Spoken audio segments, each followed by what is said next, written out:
Greetings and welcome to the Picks podcast for UFC 302. As always, I'm your host, Luca Fury, joined by Liam Heslin.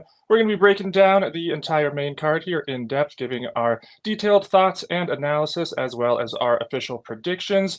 This is your first time listening to the podcast, or if you're unfamiliar with our content, we have a bunch more stuff over on the Patreon. That is patreon.com/FuriesFightPicks. We have official betting picks, which, by the way, have been on a hot streak. Made 35 units last week, 12 and 3 over the last 15 events, with a bunch of sweeps, all third-party tracked as well. I've, of course, written picks and a bunch of other stuff as well there. So we do this podcast occasionally for free. Make sure you check out the Patreon if you want the bulk of our content, including the official bets. But with that aside, I do want to jump right into the action here. There are some fun fights to talk about, some interesting ones, some close ones, although the main event, not exactly one of those. We have Islam Makhachev taking on Dustin Poirier. Makhachev sitting out there as a 6-1 favorite, one of the bigger favorites you'll see in a UFC title fight, especially between known long-term UFC competitors. Sure, maybe we'll see something like Demetrius Johnson against some random flyweight back in the day who had like 2 fights in the UFC. Okay, yeah, you're going to see like a minus 900, but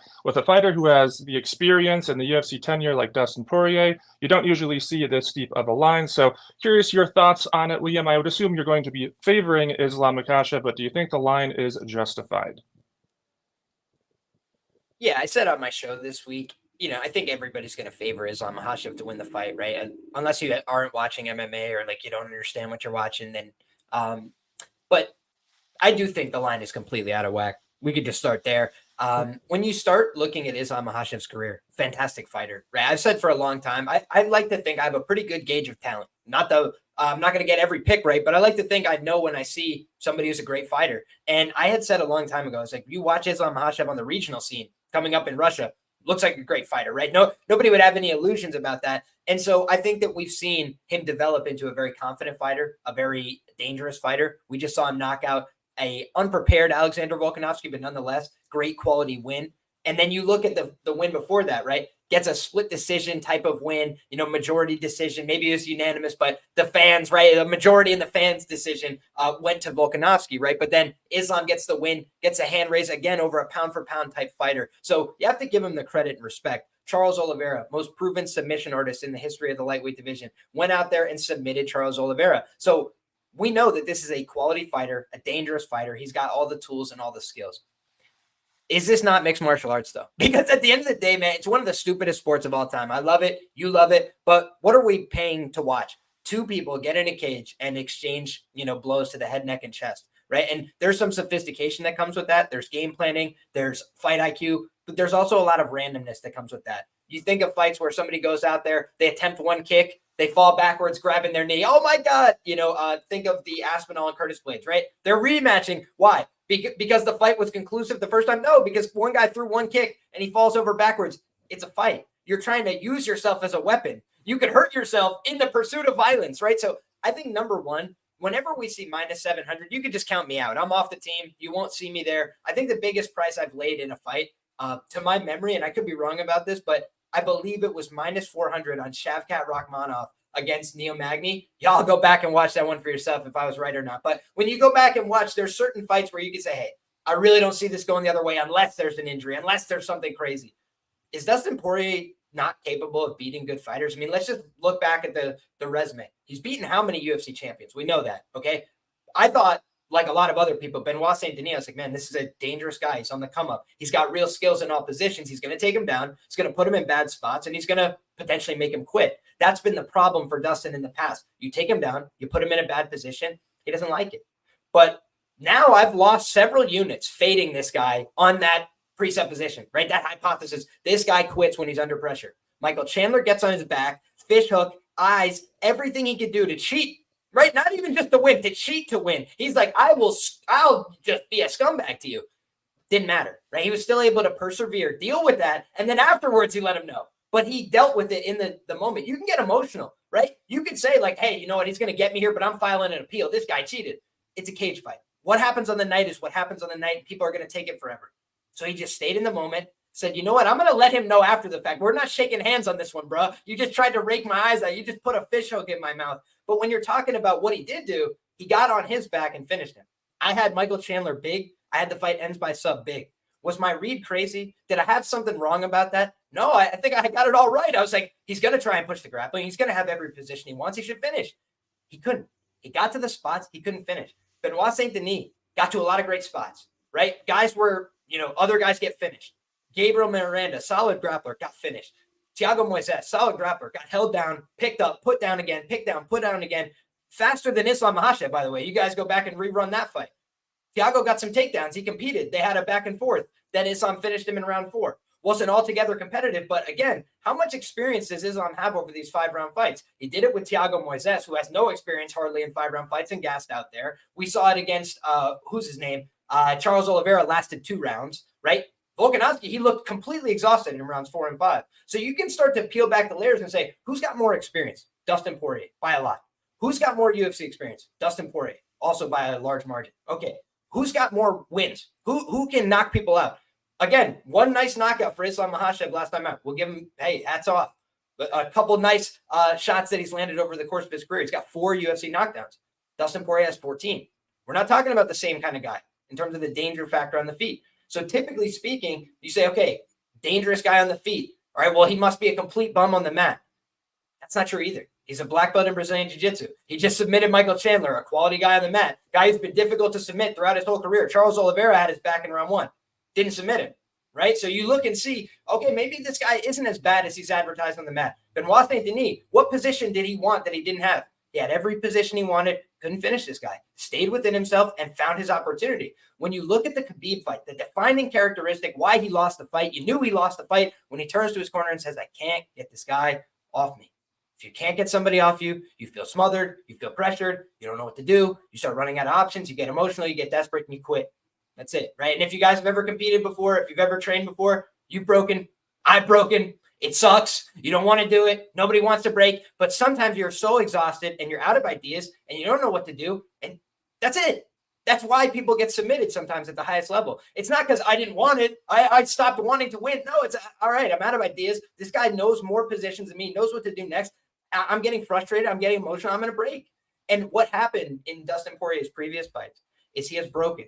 He got broken by Charles Oliveira with body work. He got broken by Khabib with pressure and wrestling. So could he break again? Yes. If you've broken before, you could break again. A lot of guys have broken in this sport. But when we look at what Dustin Poirier has put on paper in his last couple of fights, has it been, I'm going out there and phoning it in? He got clipped on the head by a head kick from Justin Gaethje. Once again, hats off to him. He fought the guy twice, and he absolutely beat the tar out of him the other time that they fought and put him down late in the fight. So you look, Dustin Poirier can beat the best strikers. He goes out there against quality grapplers. He's had a hard time against literally the generational grapplers in the weight class. This guy is Islam Makhachev, very good grappler, very sound. Took him 3 rounds to submit Drew Dober. Let's not get out over our skis, right? He had a lot of positions against our guy Volkanovski. Did he submit him? No. He had to hold on to positions. He looked for some subs. He attempted some stuff. He couldn't get anything off. So I just don't look at Dustin Poirier and say, this guy's an easy mark. I've tried that route, right? I took the plus 1,100 on Chandler by sub. He had all the positions, couldn't finish it. I leaned towards Benoit Saint Denis by submission. I said, he's going to get these spots. People were telling me you're crazy. I'm like, no, he's going to take him down as soon as he wants to in round 1. Dustin's going to be looking for guillotines. He's going to roll. He's going to flat back himself. Everything that played out until the moment where Dustin starts to wear on these guys. And the takeaway that I had from that fight with Benoit Saint Denis is that this guy makes adjustments over time that win him fights. He goes out in round 1. He is pulling guard on the guillotine. Both guys are getting fatigued. Both guys are having a scrap. But then Dustin comes out in round 2 and he stopped pulling guard on the guillotine. He starts going guillotine grip, high elbow finish. Now he doesn't need to go back. He doesn't need to put his hips in. He gives you the choke and says, either you try and do something right now to get out and panic and avert this choke, or I'm going to choke you. That's it. And then he goes to this lock, and Benoit several times has to push away on the hips, get desperate, roll out, spend more energy, and then it's, should I shoot or should I not shoot? If I shoot, he's going to try and choke me. That is a threat. That is something you have to take very seriously as you enter as a wrestler. So then if that's the case, what happens? You get more space. And as soon as Benoit Saint Denis started to give this guy space, he made him pay over and over until it was over. And that is what Dustin Poirier does very well. Conor McGregor, great striker, had moments against Dustin Poirier in all the fights that they've had. But as the fight got a little bit extended and as he had a couple moments to make some adjustments, the guy who made better championship adjustments was Dustin Poirier each time out. So I'm not saying he fought the best version of McGregor in those spots. Hey, toss that up to whatever it is. But he's gone out there time and time again against the best lightweights in the world, and he's never been a dog of this size. And he's gone out there and competed every time. He's telling you up front, hey, this might be my last go at it. Some people say, that's it, I can't touch it, retirement fight. For me, I'm looking at, I want underdogs that want it as bad as I do. This guy has nothing left to prove. He only can go out there for one goal, which is a title belt. I think he's one of the best fighters in the history of the organization to not wear the belt. Kenny Florian, Dustin Poirier, y'all want to give me another one? Because I don't know who else is on that level of guys that have been fighting for the title, had these opportunities, didn't quite come through.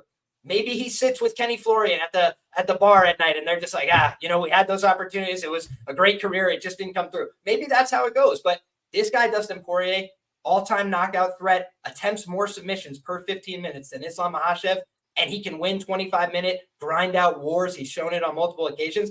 That guy, I think, is going to leave whatever he has left in the octagon on Saturday night. So I'm going to be in the building, and I'm praying and hoping that Dustin Poirier pulls this off because I think the line is whack. Yeah, it's interesting in terms of the best fighters to never win a title. Someone actually here in the chat says Gustafsson. I guess he would be up there. Another guy people usually mention would be someone like Donald Cerrone. But if you compare their resumes, and yes, Gustafsson has a good resume, Cerrone has a good one, there's still nothing compared to Poirier, not just in terms of the amount of great wins Poirier has, but also the lack of bad losses. Gustafsson has some losses where he's looked really bad in some fights, obviously Cerrone as well. You look at a guy like Poirier, yeah, he's been finished. I'd say some of his worst performances would be something like, say, the Michael Johnson, where we got dusted by a knockout. But generally speaking, even his losses, he actually puts up a good fight in them. So in terms of fighters who have not won the title who are actually better than him, I think you would be very, very hard pressed to think of someone. Maybe there's an obvious candidate that I'm missing that I can't think of off the top of my head, but I would definitely agree that should he not win the belt here and then he ends up retiring, it would be a bit unfortunate because it wouldn't exactly be truly indicative of who he was as a fighter. He was a championship quality fighter, whether he gets it here or not. In terms of this matchup, I do think he's probably going to retire, win or lose. Even before he said that publicly, I thought that was going to be the case. Some of the narrative stuff we've had from him in recent times, after the Benoit win, he seemed to be very rushed towards the title shot, seemed to be a guy who was like, all right, I kind of want to get out of here, give it one last hurrah. I don't think that that's going to mean he is unmotivated in any way, obviously, or as you mentioned, sometimes people hear, oh, this is going to be my last fight, and they get spooked. I think that's an absolutely warranted concern to have.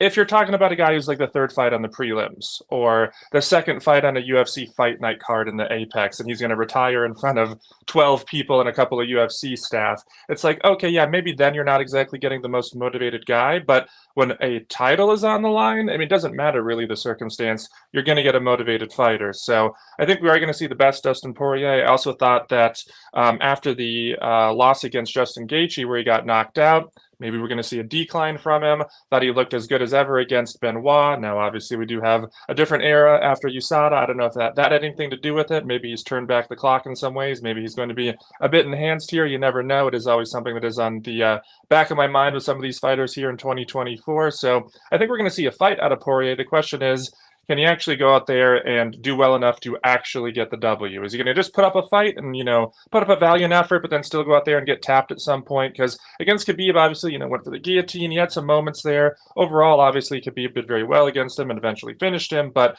people looked at that and you didn't go, okay, Dustin Poirier just got washed out. People looked at it, he actually put up somewhat of a fight. I think he'll probably do something like that here, but still probably end up getting finished.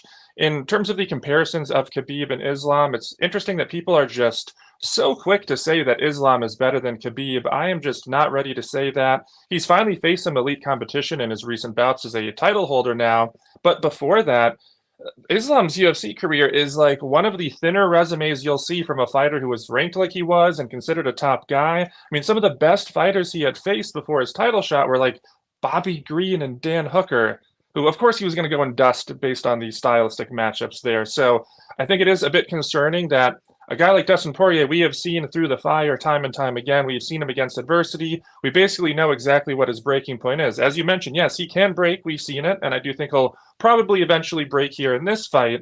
But with Islam, we haven't seen him face too much adversity. He got dusted quickly by Martins back in the day. I was high on Islam going into his UFC debut. I bet him there. I actually bet against him then in the Martins fight because it was just way too much, way too soon. That fight was not indicative of who was actually the better fighter. It was just more of a timing thing. Obviously, everybody knows Islam would completely dust him if they were to rematch. But you look at like his fights, he hasn't really faced much adversity. There was that time where he just got quickly knocked out. There was the Volkanovski fight, who was much smaller than him, and obviously he struggled there, barely got by by the skin of his teeth.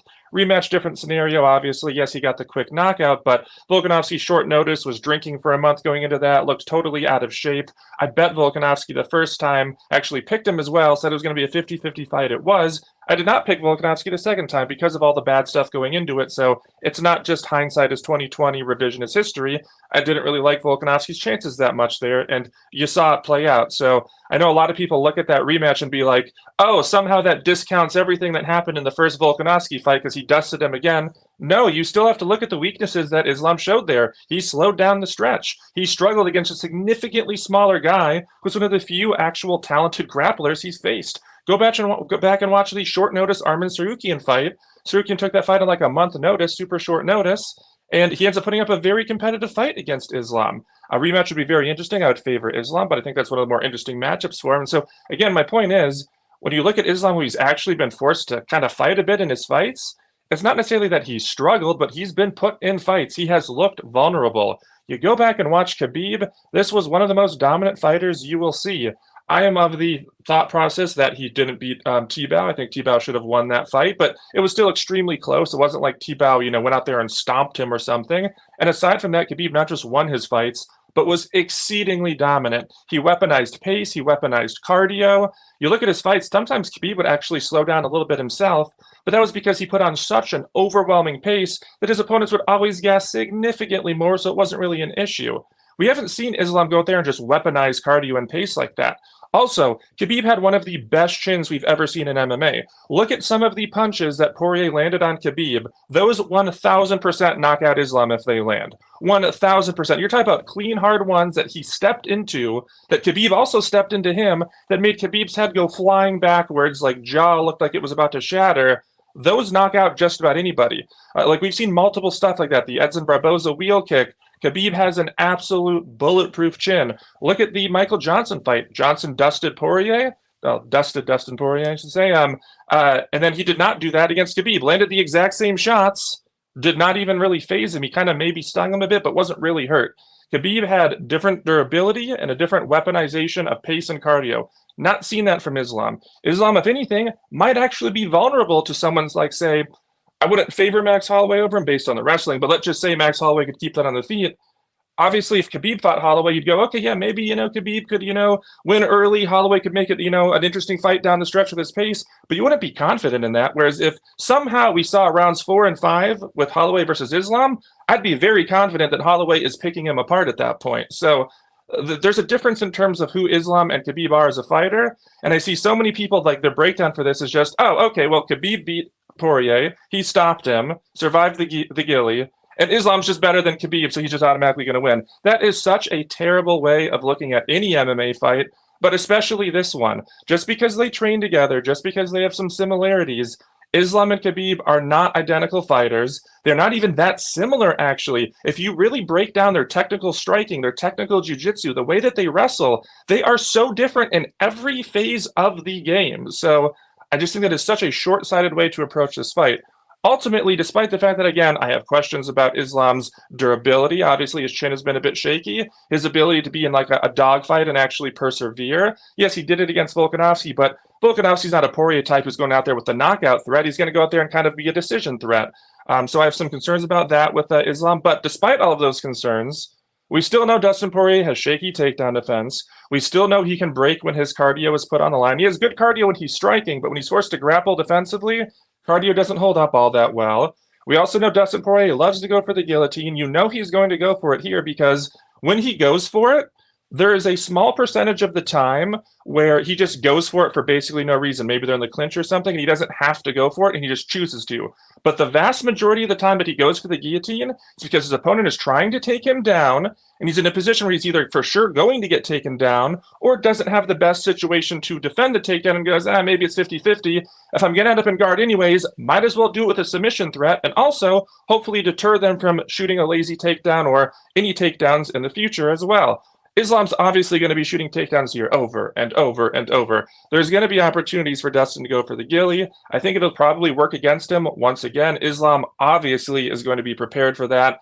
I think eventually Dustin Poirier just wears himself out with the defensive grappling, probably gets his back taken, probably gets rear naked choked, maybe an arm triangle as well. The thing is, though, Islam probably has to be getting takedowns consistently and early for that to happen. This idea out there that people are saying that Islam's just going to go out there and outstrike Poirier because he happened to land the head kick on fat, short notice Volkanovski, I mean, that borders on delusion. It's not to say he can't catch Dustin Poirier. It's possible. Obviously, it's MMA. We've seen Islam has some power in his hands, but he is not as good of a striker as Poirier. People are trying to say that he's a comparable striker. I mean, that is just outrageous to me. Can he catch him? Sure, but he is not a better striker. There's levels to this, and Poirier is a much higher level of striker. So I think Islam would be a fool if he tries to strike with Poirier. Even if you want to be results-based and eventually he just happens to get the knockout in a lucky fashion, that would still be a foolish way to approach this. Do basically what Khabib did, try to chain wrestle him, get him to the ground, and eventually try to break him and probably get the tap. I think that is probably what is going to happen.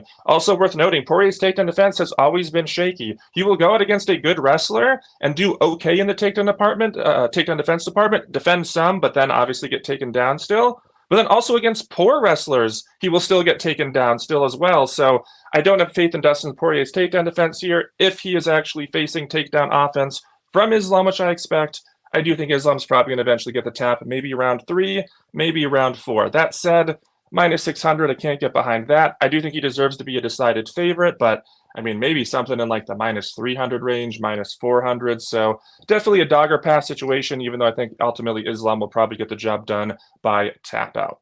As for the co-main event, we have Sean Strickland, the former champion, taking on Paulo Costa, former title challenger. As for Strickland, he is minus 260. Comeback on Costa is plus 215. Yeah, not going to, sell you guys a web of yarn. I feel so confident about this pick. I feel very, bearish on this fight overall. I don't think I'm going to have too much coin on it. When you look at this matchup, right? Sean Strickland coming off of a title fight. Often we see guys in a little bit of a letdown spot there. It's not a 1-to-1. Hey, every time somebody fights for a title and they lose, they come out and, lay an egg their next fight. But it's a pretty frequent occurring theme, right? Because you go from I'm the main event, I'm in this huge fight, I've got a title at stake here, to I'm fighting Paulo Costa. At best, I have to win this fight and then maybe another one to get back to the title. Sean's had a ton of fights. He's been around for a very long time. He's been in the UFC for a very long time. So I do think there is a letdown potential for a guy like Sean Strickland coming into a fight like this. Now, on the other side, if you just handicap this as though like, hey, let's just size up what do these two guys have in terms of skills, you would think Sean Strickland should be a better fighter than Paulo Costa. He's had more experience. He's been fighting 5-round fights at a high level against the best guys in the division. And his last 2 losses are against top 5 fighters via split decision, right? I think a lot of people, myself included, thought that he could have beaten Jared Cannonier. Certainly a close fight, a fight that could have went either way. I wouldn't cry robbery, but I would say, if they had given that to Sean, I don't think Jared could have been crying in his coffee either. It was a super close fight. When you look at the other fight with Dricus du Plessis, I thought du Plessis won the fight. I bet du Plessis in that fight. It was a close fight. I wouldn't deny that. What I had bet du Plessis based on was the fact that there is a blueprint, in my humble opinion, for how to beat Sean Strickland, which is not to go out there and make it a cardio kickboxing match. Because if you do that, he can do that with most everybody in the world for 25 minutes, right? If you're Alex Pereira, you've got legendary power, you can knock him out, you can put him down, but it's typically taken either the left hook from God, from Alex Pereira, or that spinning back kick that he never saw coming from Elizeu Zaleski dos Santos at 170 pounds. Otherwise, we're seeing him go against Israel Adesanya, world-class kickboxer. He walked him down for 5 rounds. He hardly got hit by a meaningful strike in that whole fight. Then you go back and look at the fight that he had with Jared Cannonier. He ate some big shots in that fight, right? Jared Cannonier hits like a truck. He's injured many people. He's dropped many people, hurt many people, finished them. He didn't do it in that fight. He was able to land some shots, but he wasn't able to put Sean down or out. So I think that this is a fight where Paulo Costa showed in his last fight. He's got the ability, the skill to go out there and put anybody down in the first round. I believe that Robert Whittaker's chin is on the decline. It showed again in his last fight. He's been wobbled, rocked in many of his fights. However, he shows that perseverance, that championship spirit. Robert Whittaker is an all-time great middleweight champion, so he was able to find a way to push through, get his back to the fence, rally in rounds 2 and 3. And the problem for Paulo Costa is that this is a 5-round fight. So I do believe a lot of his winning conditions are either A, front load your success, come out there like a bat out of hell, try and kill this guy for about 10 minutes, see what you could do. Maybe you kill him, right? That's happened to Sean in the past. He's gotten clipped before. The other thing is you see a guy like Abus Magomedov takes him down, but then rushes, tries to get the position, loses the takedown in the process. That takedown on film showed me, I was like, Duplessis could take this guy down 100%. Took him down 6 times, most dominant wrestling outing against this guy since Kamaru Usman at 170 pounds. So is Paulo Costa going to do that? I don't think so, right? I don't think he's as good as Duplessis in the jiu-jitsu or in the wrestling. But have we now seen 2 opponents in a row realize that you could take Sean down? Yeah, you could take Sean down. The problem is, if you want to box and be upright the whole time, what does that open up? Your hips. You have to have very good sprawls, reactions to people shooting on you. And you see Sean post the footage of him, going with Johnny Eblen and these guys. A lot of these rounds are striking rounds on the feet. And so I do think he's capable of going with anybody on the feet. But if it gets into a grappling match, if it gets into that layer of the fight, it's an unknown for me. I thought that Abus Magomedov could have taken his back if he had just been a little bit more disciplined, right? If he had just broken down the position a little bit more, then let him spring up, take the back, I think he gets it. But instead, he rushed the position. Can Paulo Costa go out there and take his back? If he shoots takedowns early, I think he can do that. On the other side of things, what was Sean Strickland's background? Before he ever started in mixed martial arts, he's a jiu-jitsu guy.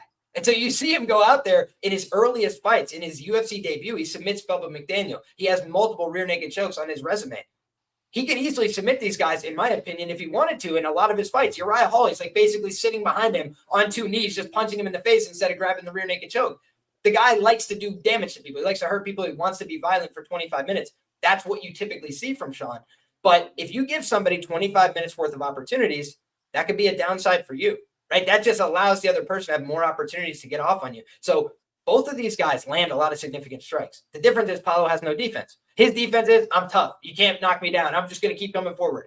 We've seen Israel Adesanya say, that's very interesting. Hold these, and then beat him up. So can Sean do that? Sure. But is Sean a naturally aggressive guy? Not always. Sometimes he goes out there and he's willing to just point, jab, spar a little bit, and then 25 minutes have run off the clock. He fought a very close fight. He loses a close decision. So that's not the kind of guy I want to trust at minus 250. I think that if this fight goes the distance, Sean will outland him on significant strikes. So that is why I have to ultimately favor him to win this fight. But I don't feel great about the price. And I just think, like I said off the rip, classic letdown spot here. I'm happy to let this one go. I think Sean can win it. I think the crowd will be behind him. But Paulo Costa has a lot less miles on his tank. And so he's been very inactive. He's not a guy with nearly the same amount of experience, but it's a 185-pound face punching contest. He might come forward and knock this guy out early because he hasn't been hit as much. So I think Paulo's a live dog. But for me, the opportunity on Sean, hope he loses the first 2 rounds. Bet him live if he's still alive, because he is a guy who's proven to go 5 hard rounds, keep pushing. Yeah, Paulo Costa in a 5-round fight, I just don't trust. He's a guy who slowed down in 3-round fights multiple times, and now he's facing someone who, as he posted in a meme himself, is a jab merchant in Sean Strickland. But, well, that's kind of an insult. It's also kind of a compliment, because that is what Sean Strickland does. He goes out there and jabs fighters for 5 rounds, and there's pretty much nothing that most of them can do about it. Maybe they can be competitive early, as you mentioned. Sometimes they do get to him early, but over the course of 5 rounds, the consistent pace, the consistent cardio, he ends up edging them out. Sometimes it's close. Sometimes it's actually not all that close. Actually, I have a comment here from John, ask about if we're taking any stock into Kaio, saying I guess he had watched them spar before, and apparently Sean dominated those rounds.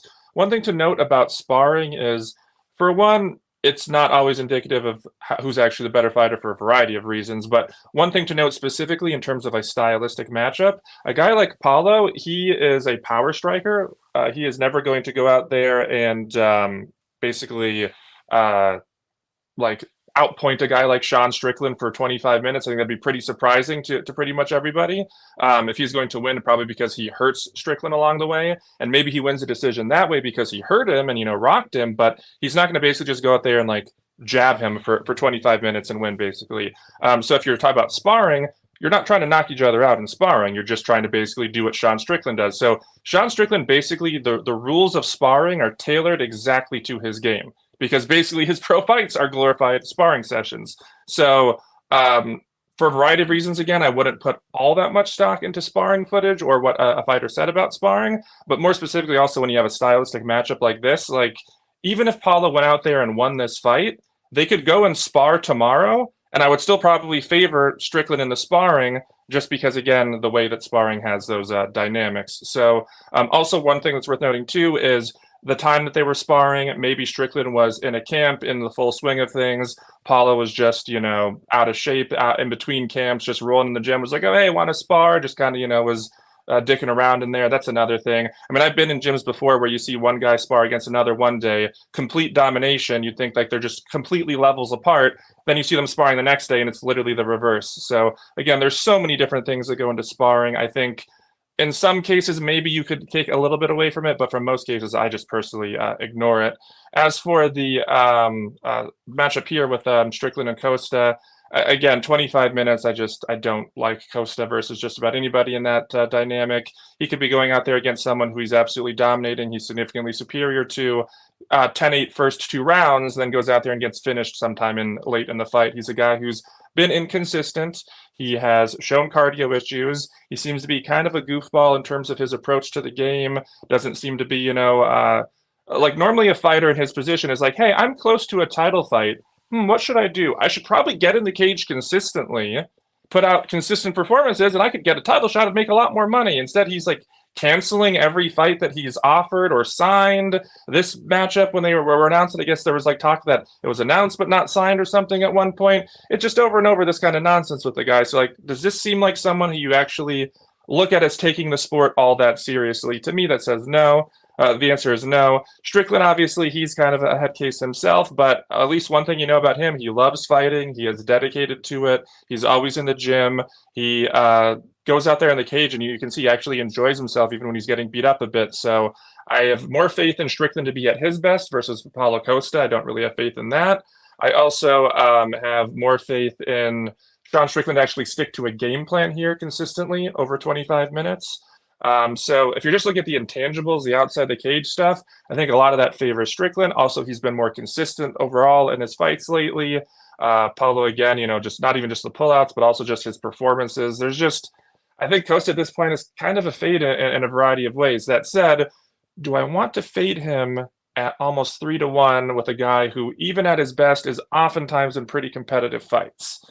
That's where it gets dicey. We're probably going to see a decision if Sean Strickland wins. And as you mentioned, there's a very real chance that he still could lose the first couple of rounds and win the last 3, but MMA judges, obviously, we have issues with. Sean Strickland, one thing I will say, we talk about this all the time with the judging. If there's any trend that you can find for the bad judging, it's that they tend to favor the people that the UFC would want to win.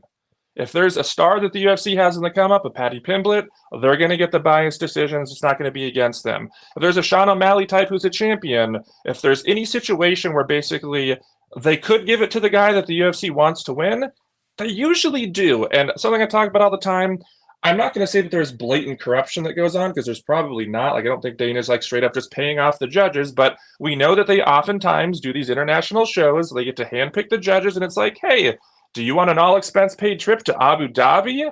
Like go spend time over there and all the fancy shit. It's just like, well, if you're on our good graces as a judge and typically score for our guys, you're probably going to be invited. Oh, and who's the ones who they always invite to those types of shows? Oh, it's the judges who are like, Sal Diamatos, who are consistently messing up scorecards and generally in the favor of their fighters. So again, I don't think there's blatant corruption going on where the UFC's like paying off the judges, but the judges know where their bread is buttered, and they're probably going to act accordingly. It's that old saying, you show me the incentive, I'll show you the outcome. So again, I want to be clear. I don't think there's like straight up corruption that goes on, but it's just like the judges have a certain incentive. Well, what has Sean Strickland been doing all week? Basically, anytime someone shoves a mic in his face, just dumping over the UFC, dumping on fighter pay. We have literally seen this before, and I don't know if we've talked about it on past podcasts, but I know I've talked about it with other like people on MMA Twitter and stuff. We're like, oh, I don't know, and then there's like a job decision or some like weird questionable controversy. It's just like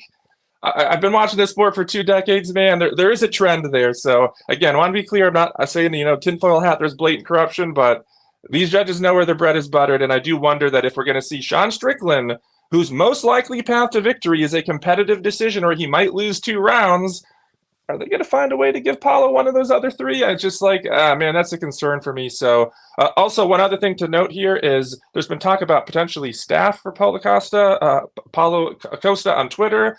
I'm not sure if it is. We've talked about staph on the podcast before. Obviously, if you have an active or very recent staph infection, absolutely horrible. Like that's basically total fade material. But it's on his foot, and it's on the top of his foot. If you've ever trained, that is a very common place to get mat burns, blisters, just general scrapes and stuff. You're on the mat. And he actually took to Twitter, Luca, and like posted a picture of his foot and said, "I don't have staph, you idiots. I have mat burn on my foot," or something like that. And I was like, okay, because I had said to people in my YouTube comments section yesterday, I was like, looking at the 2 different pictures people are posting of Makhachev and then of Paulo, the one that looked more like staph to me is the one that Makhachev has. And I've literally had staph in the exact position on my shin that he did. Whereas Paulo, we all that grapple have that mark on our foot. It reopens all the time. It's kind of just a result of doing business, right? If you're using a hard surface mat that has any kind of traction and resistance, top of your foot that never gets touched by anything goes over it, skin's gone, and it just blisters up.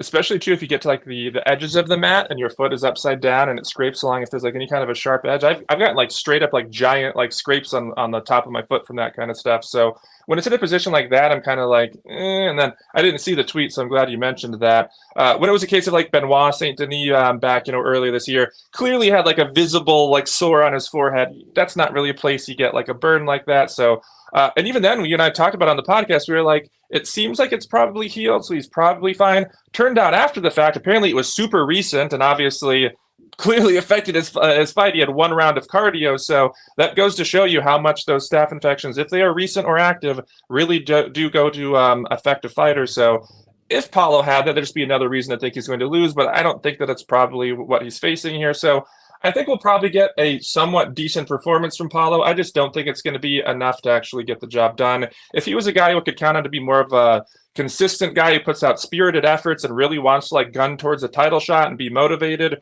realizing he's getting up there in age and his window is closing, maybe I'd be like, okay, yeah, there's actually some angles here, especially again with the whole fighter pay discussions from Strickland. And, again, we've seen the judges in the UFC, they do not take kindly to that kind of stuff. So there's definitely some things that make me want to not necessarily bet Paulo here, but definitely not play Sean Strickland. And as you mentioned, potentially, as always, if we have these cardio guys who start out a bit slow, wait for, as you mentioned, potentially a live bet. He loses the first 2 rounds. Maybe he goes on to still lose the fight, but at that point, he's definitely going to be an underdog in live betting, probably a decent one. Even if it goes on to lose, it's still probably a good value play. He's still probably going to put on a close fight at that point, and maybe, it goes to the judges' scorecards. The odds are now a pick on minus 115 either way, or minus 130, depending what kind of crazy juice they'll put up in the live betting sometimes. But you're sitting there on plus 400 for him. So again, you could hedge or maybe just let it ride, and it's, a good long-term value there. So I think if you're looking to play it, it's tough even with some props. I would lean towards over, obviously, but you're obviously paying a steep price for those. I would say probably the best play is what you mentioned. Just wait for the live betting. Hope Strickland goes down early and then goes and pulls it out down the stretch. Moving on to the next fight here, the featured one on the card. We have Kevin Holland at minus 290, taking on Mikhail Alajaychuk at plus 235. Kind of a matchup between somewhat flaky and consistent fighters, but should be a fun one at least. Not exactly the biggest name values. Is definitely the part of the card where it kind of starts to torpedo off of a cliff, including some of the main card openers here. It's like, wow, some decent name value in the top 2, and then wow, what a drop off. But what are your thoughts on this one, Liam? Yeah, I have a lot of thoughts. This one I'm going to be pretty brief on. my biggest betting regret of the year was that I didn't take submission for Michel Pereira when he fought Michal Oleksiejczuk. Why? You look at the guy's career, and he's just an easy mark to the submission. Anybody that's wanted to submit him essentially has submitted him, right? He's defended, I think, one submission attempt. If he basically gives it up. None. Yeah, and it's when he it gets almost hurt, looks like it's over. I was just gonna say, it almost looks like when you watch like the terrible garbage regional tape, and a guy gets like mounted, and he takes literally one shot to the back of the head, and he just goes, ah, and just turtles, and then they go for the rear naked choke, and they literally just put their hands on the mat and are like, "There you go, grab my neck." Oh, tap tap, like literally don't fight. Sometimes they'll even just put the hand up, waiting to tap. They're like, "Come on, get it on." Okay, there you go, thank you. Like that's what this dude does. He's like, "Ah, all right, I'm done. Here, just take my neck." And the other thing is, like, Kevin, good striker, powerful guy, but it's not like he, goes out there and typically drops guys and then, just walks away from him. He's done that a handful of times. I think he did that to Joaquin Buckley back in the day. But more often than not, he's following them to the ground. He's landing ground and pound shots. And I think Oleksiejczuk is a tough guy, right? Like, even in his last fight, he just took a really bad body shot. And so he was like, what should I do? Trying to grab a hold of the guy. He was like curling up and he just had no reaction, right? So he gets front choke. Or excuse me, maybe it was the rear naked, but then we've seen Pereira has dangerous chokes. He just front choked Ihor Potieria in his follow-up. However, we've seen from Kevin Holland, he's submitted black belts. He's submitted quality grapplers in his career. And the guys that have gotten him are quality black belts, right? Or they're Khamzat Chimaev. So they're physically insanely strong compared to him. I think that Michal Oleksiejczuk, as a former light heavyweight, people like him in this middleweight division. He's dangerous. He's a puncher. He's got power. So those are the reasons to like him as an underdog, I suppose. But Kevin is extremely durable. He's very hard to hurt or put away. And then he's back up at 185 here, which I think should help his durability, if anything, not having to cut as much weight. At 185, his problem was always getting out grappled, getting out wrestled by guys that are big and strong. I don't think Oleksiejczuk fits the bill. I think the grappling levels are substantial between these two guys. So on the feet, maybe it's a closer fight, but I like Kevin's durability. I like his ability to hit, not get hit. Jack Della went to a split decision with him. That's a quality guy on the come up. There's a lot of these guys that he's fought. He's having competitive fights, competitive decisions didn't go his way. That doesn't mean that he sucks at fighting, right? And these are top guys, top 10, top flight guys. Stephen Wonderboy Thompson's his personal friend. So when he dropped him and he could have just finished him on the ground, he like lets him up and like picks him up, shakes his back off. They did a tequila commercial together, right? I don't think he's friends with Michal Oleksiejczuk. I don't think he gives a shit about this guy. And I think he knows at this point in his career, right now, what does Kevin Holland need? One win to stay relevant, and then he could go lose a couple more and it'd be fine. So last time I picked MVP to win by split decision, kind of how it played out. Honestly, MVP landed shots that should have killed him over and over. The guy just has a chin from south of Hades, so maybe he gets clipped this time, right? He's been in a lot of fights. Maybe I don't see it, right? And I think Michal Oleksiejczuk is not even training for these fights. Personal opinion. So we'll see how it goes. Yeah, Kevin Holland, what scares me about laying juice on him is he is kind of a knucklehead inside and outside the cage. Likable guy, certainly, but again, talking about like the Paulo Costa situation, it's like there's certain fighters where it's like, Alexander Volkanovski in his prime was a guy who was very diligent, very disciplined. One of the reasons why I bet him against Islam the first time and outright picked him, and then didn't the second time and actually bet Topuria over him and outright picked Topuria as an underdog, as did you, is because I was like, dude, Volkanovski's not the same anymore. He's like making terrible decisions, taking these weird short notice fights, quick turnarounds, drinking for a month going into them. Like this dude has CTE and he's like changed. He is not the disciplined, strategic fighter that he was before. There's a clear difference as an athlete. I mean, look at the best basketball players. Like LeBron James, Michael Jordan. Are these guys going out there and just like, I'm just like drinking before the game and then, just strolling in there and just, putting up 50 points in the playoffs? Like no, they're doing game plans and studying their opponents and taking things seriously. Like you don't become one of the best in your sport by just kind of strolling in there. You'll have guys, who are notorious for doing stuff like that, but they don't become the elite. Maybe they'll go out there and put on some fun fights, but they're not elite top level guys. And so a guy like Kevin Holland, I think that skill-wise, he could be better than what he shows. He's still obviously flawed, but so many of his issues come from the fact that he takes super short notice fights. He doesn't really even seem to go out there almost expecting to win. Like he talks about it like in interviews, he'll basically be like, UFC wanted me to do them a favor, so I did it. It's whatever. It's just like the dude doesn't even seem like he's having confidence in himself. So I think you kind of have to know with what you're getting with him here. He's not a guy who almost seems to value winning. He seems to value being exciting, being a fan favorite, and doing the UFC favors so they reward him for it. But he's not a guy who wants to go out there and build a legacy of being a winner, not a guy who's trying to go out there and fight for a title shot. So Again, that doesn't mean he's a bad person or someone who's unlikable. I think that's the opposite. He seems very likable. But again, from a betting perspective, you kind of have to know what you're getting into. And so having a price tag of about 3-1 on him versus just about anybody is a bit of a concern. That being said, as we talked about here, Mikhail, I mean, I think he's on the way out as a fighter. I don't think he's taking the sport very seriously either. The cardio is an issue. I think that obviously, of course, the submission game is an issue. Durability is an issue. I mean, this is the type of fight where you look at it and go, as you mentioned, Kevin Holland, he can't just lose every fight. He has to win some in between, the Hamzat fights and that. But like, this is the fight that he shouldn't just win, but he kind of needs to have like a performance in. Like, this is a guy that I feel like they're giving him to kind of go and catch a body. And I feel like that's why, even with all the concerns I mentioned, you're still seeing him as not just a 3-1 favorite, but he actually has climbed. He was lower earlier in the week, so people have been willing to bet him at that price. So I think they're kind of giving Holland sort of a gimme showcase matchup to be like, all right, go out there and like do your thing, style on this man. And so I think we need to be analyzing this matchup from that perspective. It's not just that he goes out there and wins. He should absolutely be the winner here, but he should also do it in a particular fashion. If he struggles, if he goes out there and looks bad, I mean, you have to start really looking at Holland as maybe you guys potentially a fade. That's, we're talking about kind of a losing streak he's been on. Yes, I know he has some wins overall here, but he loses to pretty much all the decent fighters he faces. Yeah, like you mentioned, he had like the great knockout over Buckley back in the day, caught him on the end of a real long punch, but he just hasn't been consistent enough. So if he wants to be, warranting 3-1 price tags on guys out there, this is, again, not the matchup where he just has to win. He has to go out there and catch a goddamn body here. So stylistically on the feet, he should be able to, it should be a firefight early on for a little bit, but he should eventually be able to catch him and probably either hurt him and put him out that way or hurt him and get him to give up the submission. The biggest issue for Holland in the past has been his defensive grappling.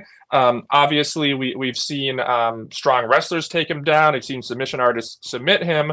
But when he's not facing someone who's a strong grappler, his grappling can actually be good. He can actually be offensive with it. He's actually an underrated offensive grappler just because his defense in the grappling is so poor. So I think the best path to victory for Holland would be to go for the submission, whether it's a club and sub, whether it's just tiring him out and getting it that way. Obviously, if the knockout presents it, go for it. But I think it'd be foolish if he gets into a situation where it's like, oh, it's a fun firefight. I'm just going to have a firefight the whole time and basically ignore the sub. I think if he tries to go for the sub, you should be able to get the sub. Probably some sort of front headlock series of choke, maybe a Darce, maybe a guillotine, something along those lines. I think it should be fun early on. Not necessarily a situation I'm looking for a live bet because it's not like, oh, I expect Mikhail to do well for one round, that you could bet Kevin in round two. It's like, maybe it's 2 minutes that Mikhail does well for before he ends up, just still getting finished in the first round. It's just kind of that kind of fight. You kind of have to expect that going in. So Kevin Holland, he should kind of dominate this one overall. It should be a finish. Hopefully he actually goes out there and shows a superiority. He will be my official prediction. As for the main card opener, we have, oh boy, another drop off here in terms of the quality. Not sure why exactly. Or sorry, wait, is the Nico Price fight? Is that the main card opener, or did they move that one off? No, they moved it to the fourth fight on the fourth fight. Okay, yeah. So we have 2 fights left. Sorry, then we still have the opener, which is the Randy Brown fight. But still, nonetheless, a drop off in quality. Yeah, because it used to be, was it the Almeida fight that was on the main card? Jailton Almeida? Yeah, they demoted the Almeida Romanov fight. I have not seen official word for why that was, but the speculation that I've heard is that it's because Romanov looks fat as a house, and tend to agree. Yeah, Romanov, I guess just we could briefly touch on that fight, Matt, as well. Like, you want to talk about... No disrespect. I'm talking about a professional athlete. That's all. Right, but you want to talk about a failed prospect? Like, the UFC tried to make this guy's, like, the next big thing, as they always do with these guys who like, oh, hey, look, he went out and got, like, a couple of slams and a quick finish. He's the future! And then he just goes out there and gasses every time in, like, one round. The dude is, like, using an excuse that, like, he got depressed, and it's just like...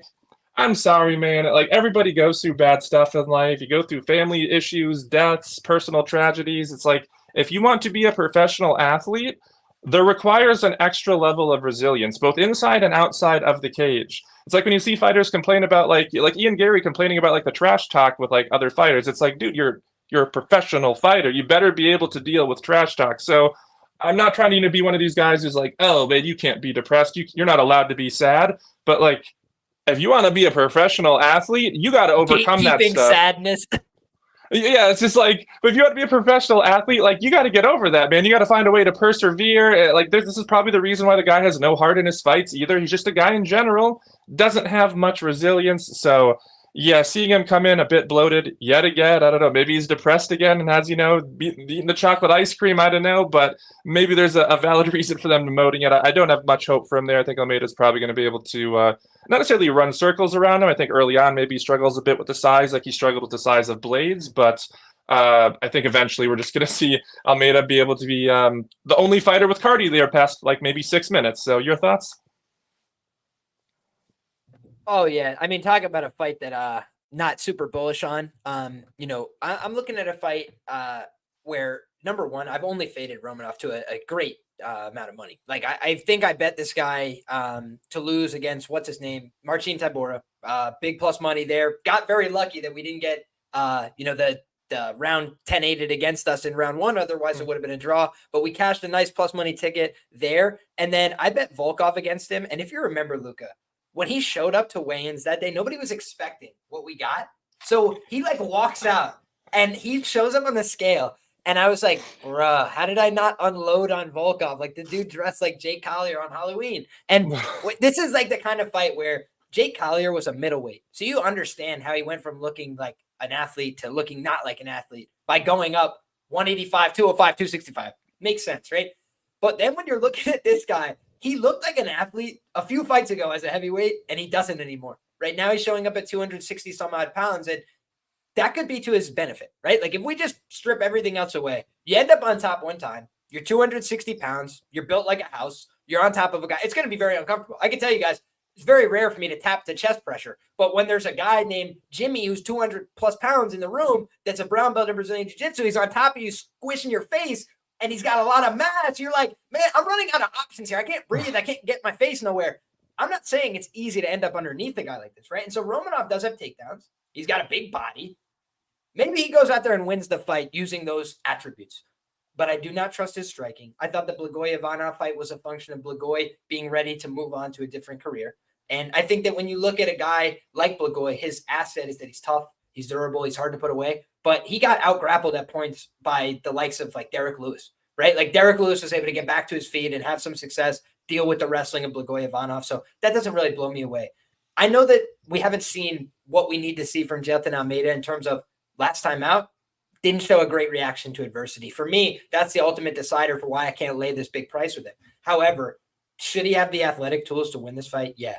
If one guy gets put on their back in this fight and he's 265 pounds and he's like this, I don't think he's getting back up.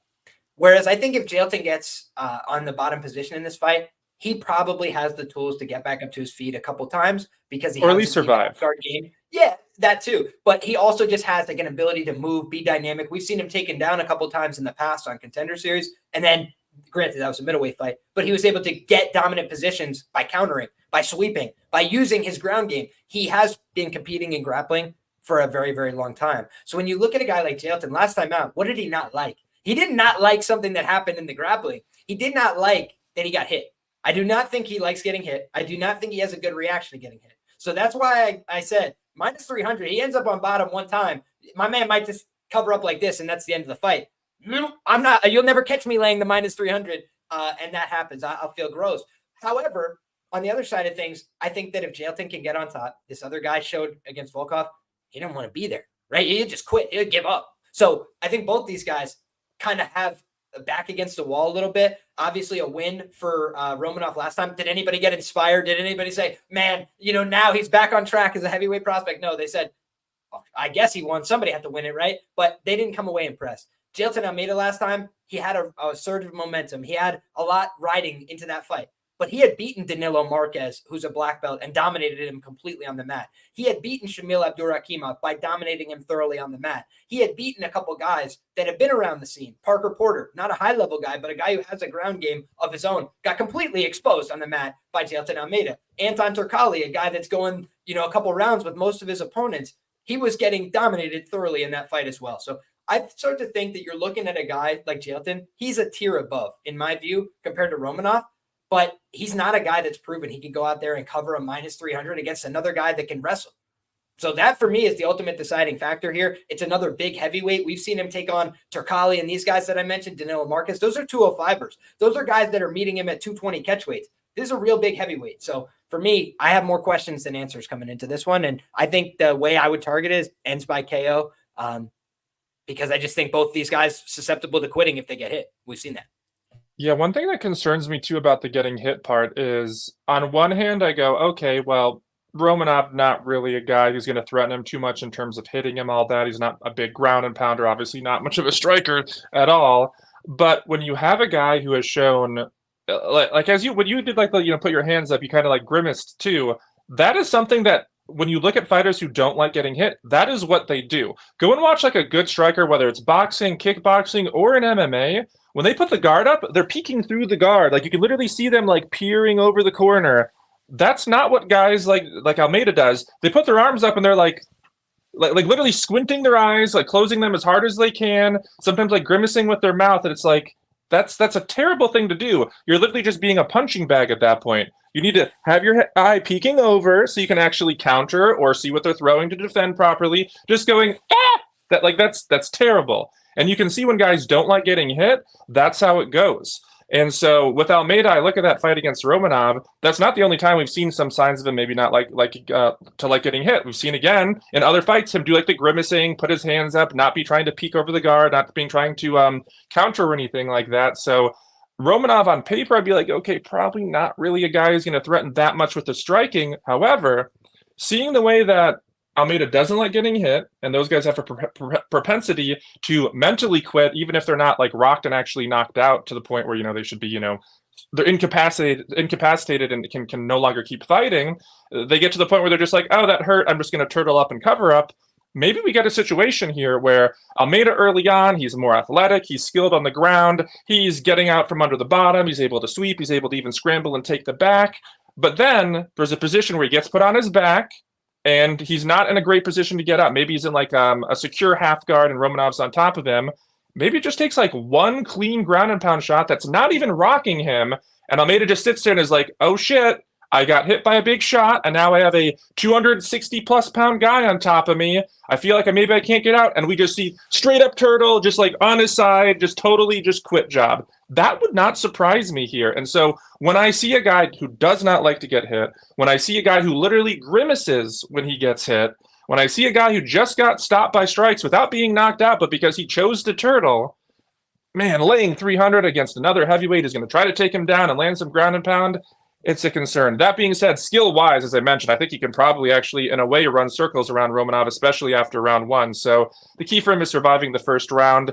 Obviously, with Romanov, a guy who has legit like one round of cardio. I mentioned this going into the Tybura fight. I live bet on Tybura there. It was a situation where if it goes past the first round, live bet against Romanov. Situation here, if Romanov happens to do well in the first round and you get Almeida to drop down from that 300, at that point I'm betting him in round two. Like that's happening. Concerns about striking, but damned. If I can get him at like a pick'em or an underdog price, even if he lost the first round against a guy who's a fat shit who loses every second and third round in his career, like it's unbelievable how this dude is so skilled when he's fresh and can be athletic when he's at his best and chooses to just like let himself go and show up like in a pathetic form. As you mentioned, like Jake Collier, like that's basically like what he dressed up like. A blown up middleweight. Like there's no excuse for it. So the dude's a self-sabotager. He's probably going to self-sabotage in some way again here. I just can't lay the 300 pre-fight to do it, but against him to count on it. But moving on to the next fight here, we have Nico Price against Alex Morono. As for Price, he is trying to get the odds up here. Sorry, 1 second. As for Morono, he's the favorite, minus 260. Price, the underdog, at plus 210. It's also, by the way, a rematch that I think literally no one asked for, including these two fighters. Don't know why we're getting this, but here we are on the main card of a pay-per-view. Yeah, I think this is like the insert action fight between two vets here portion of the event. I don't think that it's a very meaningful fight. It's more of an opportunity for Morono to go get redemption. He lost a fight in front of his hometown and many of his students in Houston, Texas. Brutal knockout loss. Like it was not a pretty sight either. I think people have some misconceptions about that fight personally. I went back and rewatched it because they're fighting, right? So let's go back and run it the first time. The first fight, Alex Morono is clearly dominating round one. I think people have this impression that he won every minute of the fight until he got knocked out. That's kind of what people are saying on the internet this week. But for me, what I saw is that Nico started to take over in round two. He just started to realize like, okay, being technical with this guy, he's way better than me, right? He's faster. He's head kicking me. He's doing all these things where I'm not seeing what's happening fast enough. So I need to push him back to the fence. I need to just brawl with him, beat him up, move him backwards. Then he started landing a lot of shots. And I think that Alex had a good poker face. He got hit with a bunch of shots, including a knee to the body that really bothered him. And he just kept loyal soldier out there with a smile, still throwing back. But you could tell that he was reacting poorly because he was moving away. And he had been taking ground in round 1. He was giving a lot of ground in round 2, and he wasn't using his jab. He wasn't trying to use the things that had kept Price off of him. And we have seen Nico Price in his last fight go out there and get hurt by almost every other shot that landed from his opponent. He didn't look like $1 million, certainly against Phil Rowe. And Phil Rowe is a lower level fighter in his own right. However, what has changed about this dynamic, drastically between the last time these two guys fought? I mean, both of them, I would say, are chinnier than they were last time, and they were both kind of chinny in the past. I think Alex Morono, that's the downside of his career. He's not an athlete. So when somebody really hits this guy, he goes down like a ton of bricks, right? Whether it's Nico Price punching him against the fence and my dude is stuck frozen in time for 2 minutes, or when you see, the other examples like Chaos Williams catches him going for a kick and my man wakes up in the box on the ground, So I just have seen a number of times Morono can get hit, clipped, hurt badly, and it could be in a fight he's winning. This is the problem, Luca. It's like he could go out there and have a beautiful, stellar performance. And if it was one time against Nico Price all those years ago, we'd give it a pass. But it's against Santiago Ponzinibbio, who's on the back 9 of his career in a recent performance where he's out there splattering Ponzinibbio for 2 rounds, looking like $1 million, sensational, and then he gets folded up and finished in round 3. I bet Ponzinibbio there. Sport, a great bet. But how about this one? Not a great bet. Not a great bet. I was going to say I bet it there. It was looking horrendous up until. It's a great bet. But when you look back, think of Anthony Pettis. Anthony Pettis spin kicks this guy in the head. Is that the last highlight of his career in combat sports? It truly might be. So I just don't trust Alex Morono at chalk, period, point blank, at all. And yeah, he's gone out there and beat some guys, mostly guys that are so far past their prime, it's unbelievable, like Cowboy Cerrone. But I'm now looking at a guy who is definitely past his prime in Nico Price. He's definitely washed. Is Alex Morono not washed? He's a coach. They're the same age. It just seems to me like Morono gets a lot more credit because he goes out there, he takes fights, he's willing to stay active. But the problem is he doesn't have much danger factor and much upside. Court McGee got absolutely splattered 2 fights in a row. He fights Morono. It's the closest decision. It's a gross fight. There was nothing really impressive about it for Morono. And by the way, Court McGee's not a dangerous guy either. Court McGee doesn't hurt anybody, doesn't put nobody away. So you have 15 minutes to go fight with him. Alex Morono will beat most guys that he fights over 15 minutes because he throws a lot, because he's willing to go. He has an idea. He's a coach, right? He has an understanding of what he wants to do, how to set things up. But the problem is, I don't think he takes shots very well. I think the same thing is true of Nico Price. But I think Nico Price hits way harder. We have seen innumerable examples of Nico Price getting knockouts that make no sense. He has literally knocked out Randy Brown with a foot behind his head, throwing hammer fists from his back. We saw him upkick James Vick, and James Vick collapses into his guard, and he's punching him with small, short shots, and James Vick is unconscious in his arms as he rolls him over in the guard.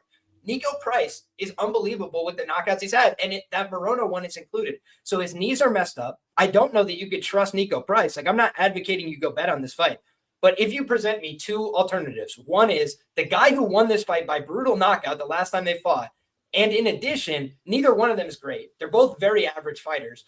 And then on top of it all, Morono has proven he's got a submission game that he refuses to use in most of his fights. And he'd rather go out there and stand and trade until somebody falls over, which is how he loses most often. So it's like, is that appealing at minus 240? I mean, God bless. It's just not for me. Yeah, this is kind of a shit show of a fight. Like you said, it's probably just here because, it's 2 veterans who are probably going to be action. They both have poor durability. They're both very aggressive, generally speaking. So probably going to see a fun fight, probably going to see a fire fight, probably going to see a finish at some point along the way.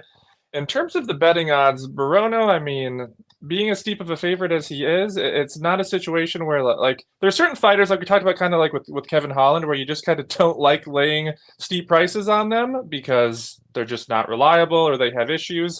Like this fight on paper, it seems like maybe shouldn't be a pick 'em because prices looked worse in recent years, but I don't think either guy should be a steep favorite here.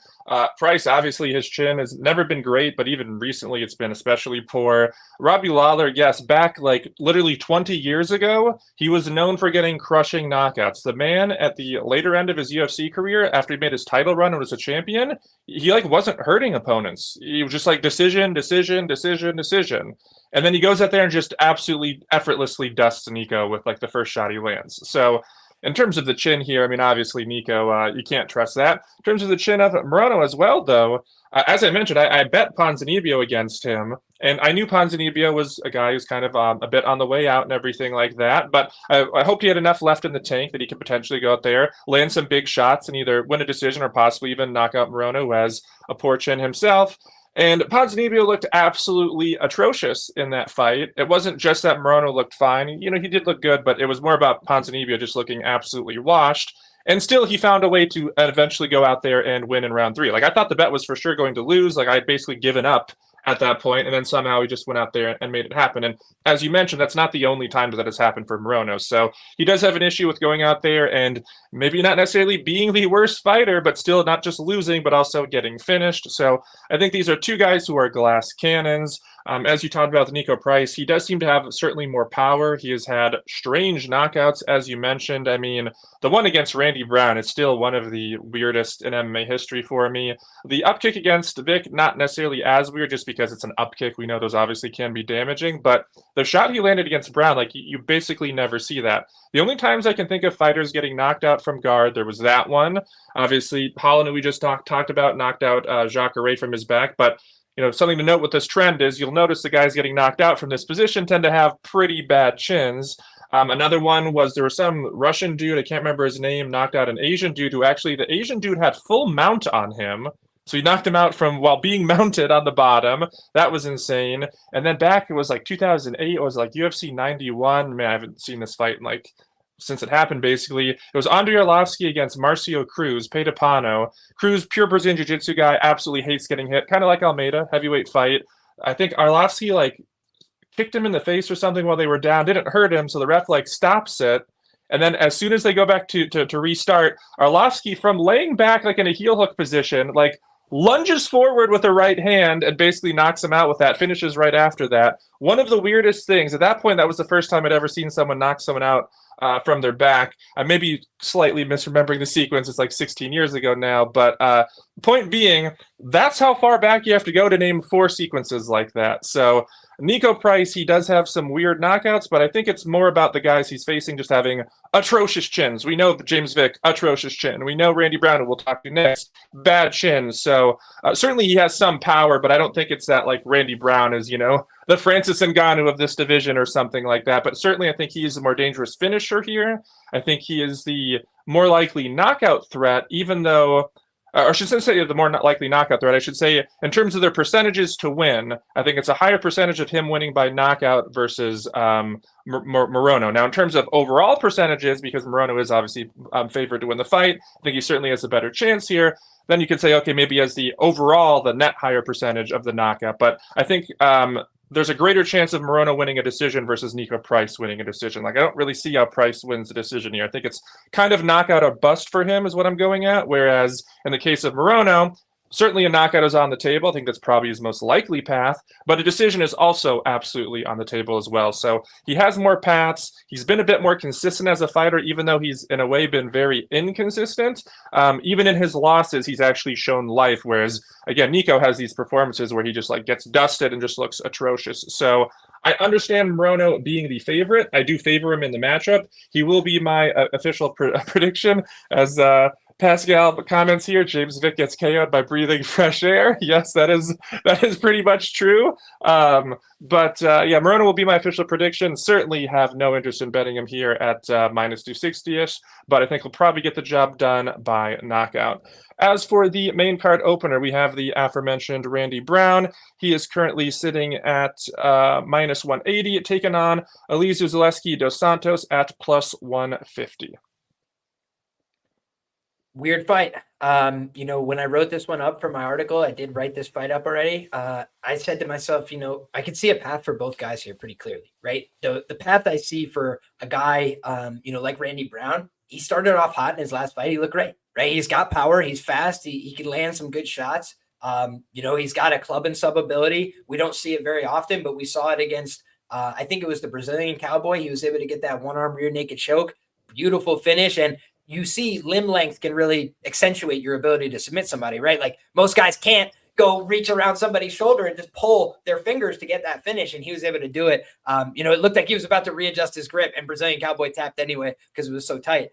So I think that when you're looking at a guy like Randy Brown, that's how you win this fight. Go out there and don't give this guy any opportunities. Stop him fast. We saw him get hurt in his last fight. So we know Elizeu Zaleski dos Santos, talented guy. I've always said, I've maintained he's way better than most people understand, right? If you just look at his record in the UFC, it's fantastic. He's gone out there, beaten a lot of high-level fighters, lost to some quality guys along the way. But most of the time, if he's losing, it's a close decision. It's back and forth. It's competitive. And then if he wins, it's often been in impressive fashion. Not every time, but in a lot of these fights. And when you look at his resume as well, he's gotten round threes against a bunch of opponents. Not against everybody. He's a little bit hit and miss. For Randy Brown, the problem I have with him, he slows down consistently. There's been 3 fights in the UFC where he's unanimously lost the 3rd round in a unanimous decision win. So it's not like he doesn't have the skill. It's not like he's not better than the guy.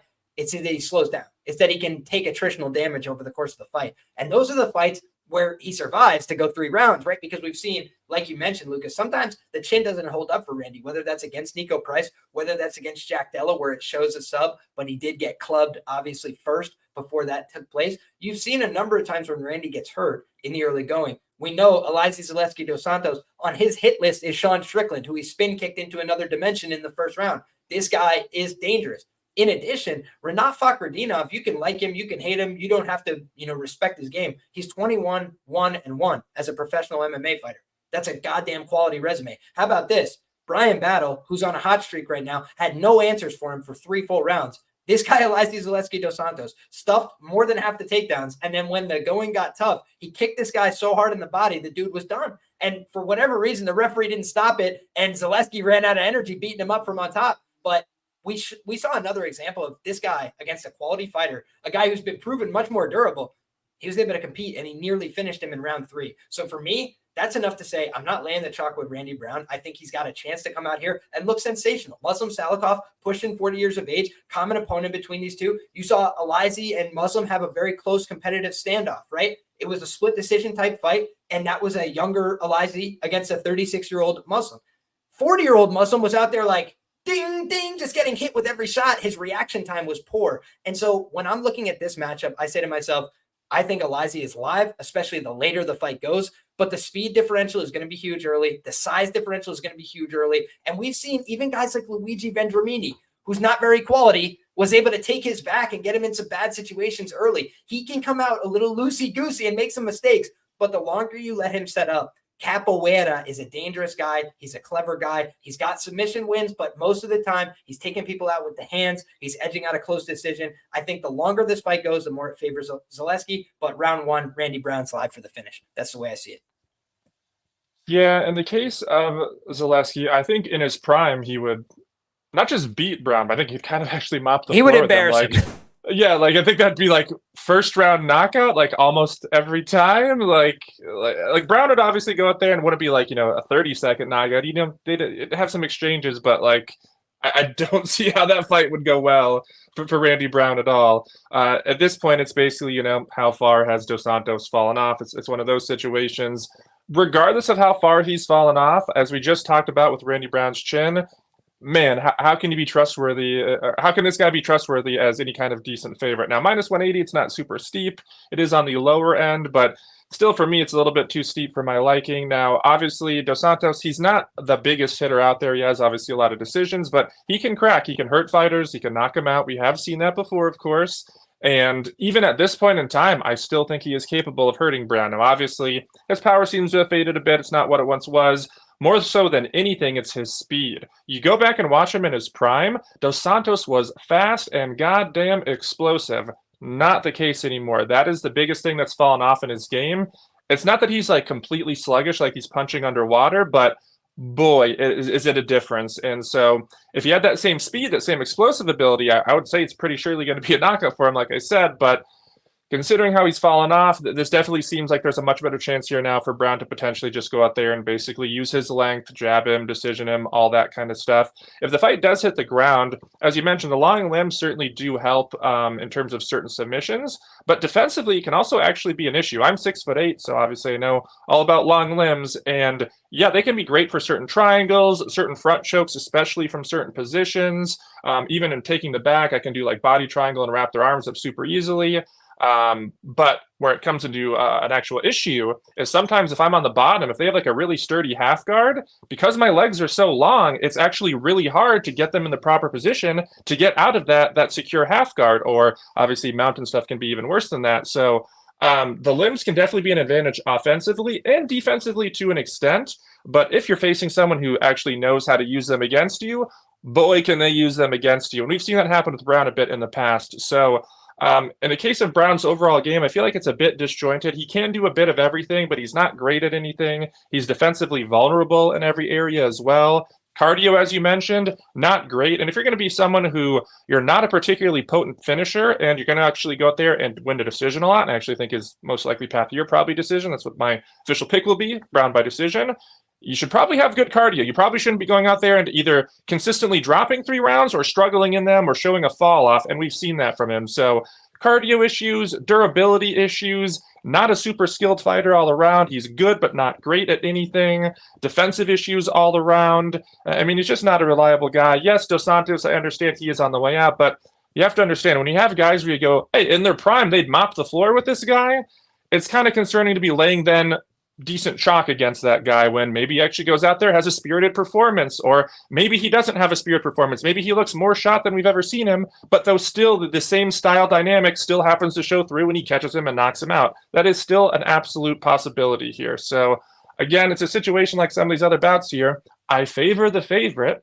If I was the odds maker, I would make them the favorite. In terms of public perception, you absolutely have to make them the favorite. I'm not disagreeing with them in terms of the who is favored, but in terms of how much they're favored, this one I don't think is particularly off. I think it's actually relatively close, but it's still not at a point where I think there's value on Randy Brown. So another situation where I'm not interested in betting the favorite, even though I still will ultimately be picking him by a decision. With that aside, do you have any other thoughts on the prelims here, Liam?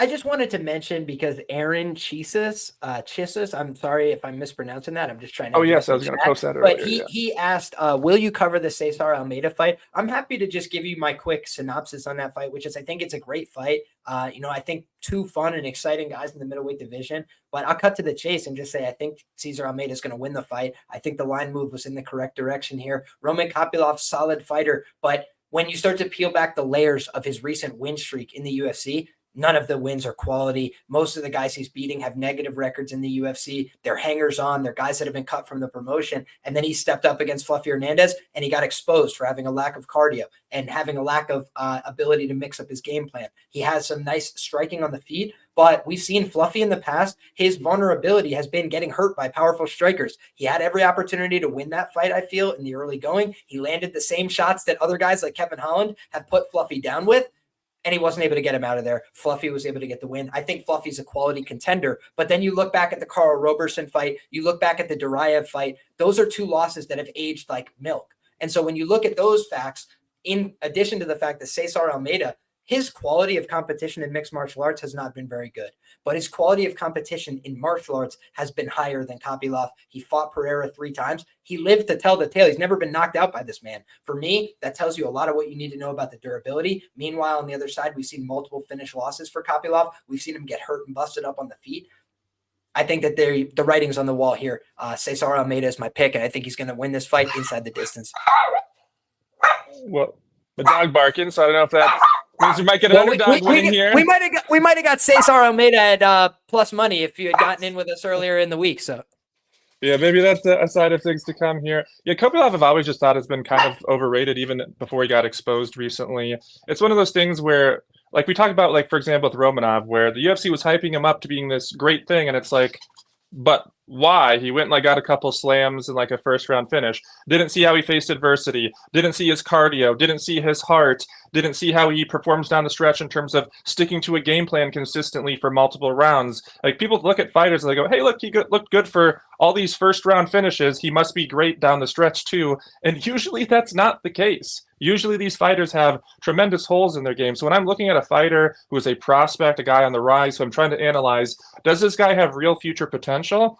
I'm not necessarily looking at, oh, is he getting quick finishes? I want to look more at what is he doing that's not wrong. Not necessarily what he's doing right in terms of, oh, he got, great jab or something. It's more like, is he going out there and having bad defense? Is he going out there and having a bad chin, bad heart? Like, I'm more so looking at what they're doing wrong, and I'm trying to find more of a lack of wrongdoing rather than, oh, that was a really impressive knockout or a really impressive submission. And that's the best way to analyze prospects, because there's so many fighters who have come through the UFC. They either get impressive knockouts or dominant decisions, but it's just one-way traffic. And then it turns out they have the worst chin you've ever seen, or zero heart, or zero cardio, or zero ground game, whatever the case may be.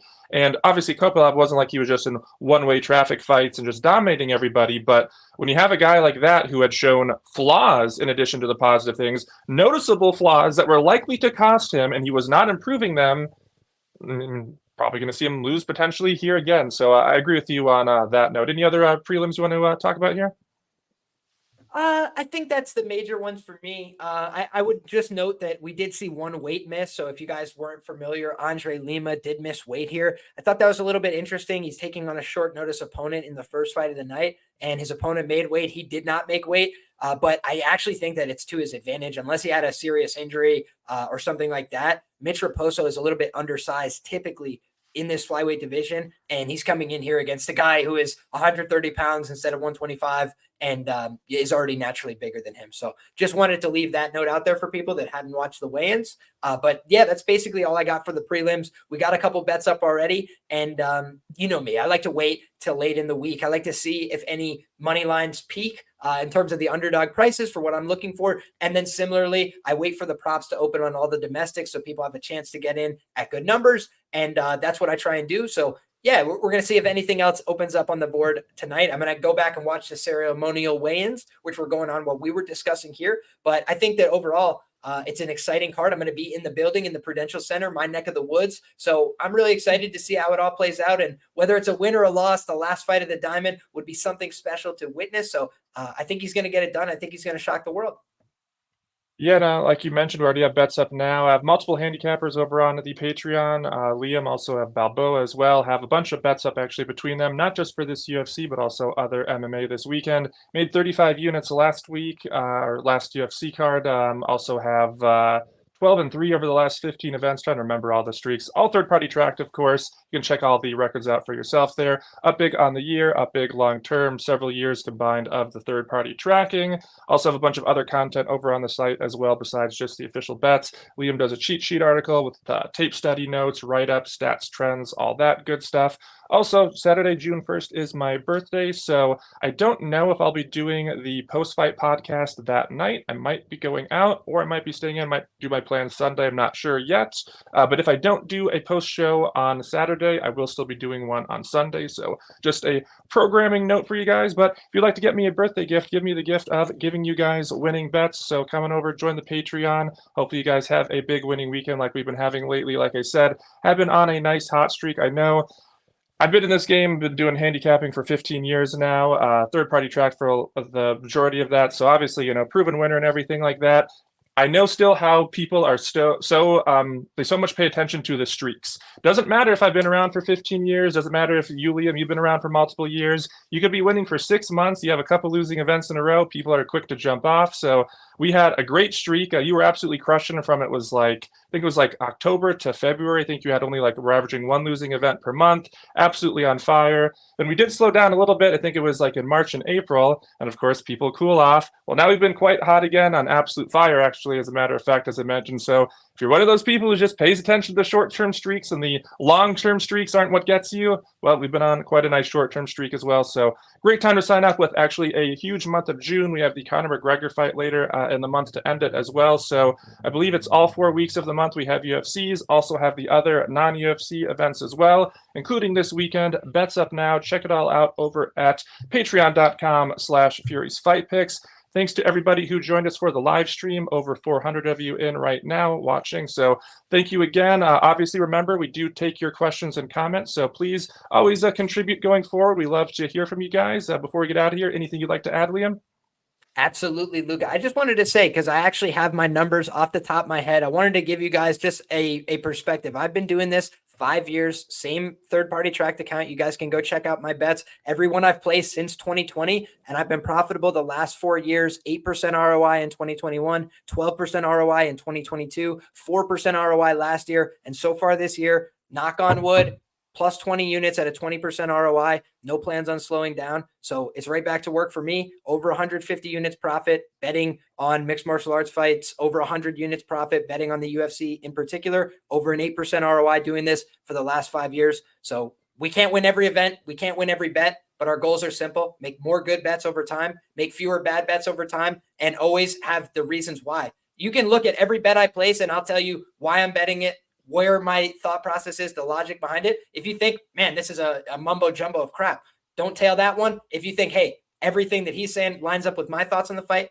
hey, fire away. So I always tell you what I'm betting and why, and I've been winning for a long time. So God bless and good luck. We're going to keep trying to do that this weekend.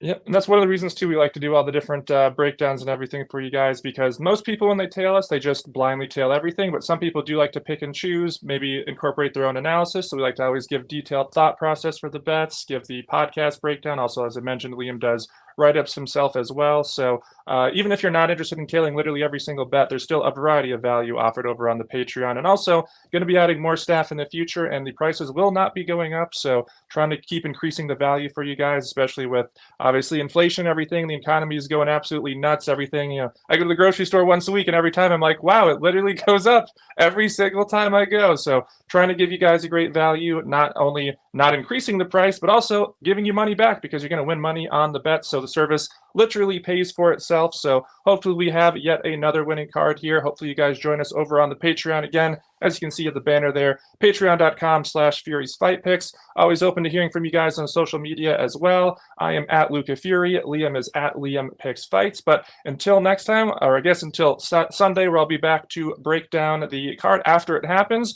go over all the hopefully fun results from a bit of a mixed bag in terms of the star power, but certainly some fun matchups. So hopefully it'll be a fun event. Hopefully it'll be, more importantly, a profitable one. Hopefully you guys have a great weekend. Until next time, for Liam, I'm Luca Fury, and thank you for watching.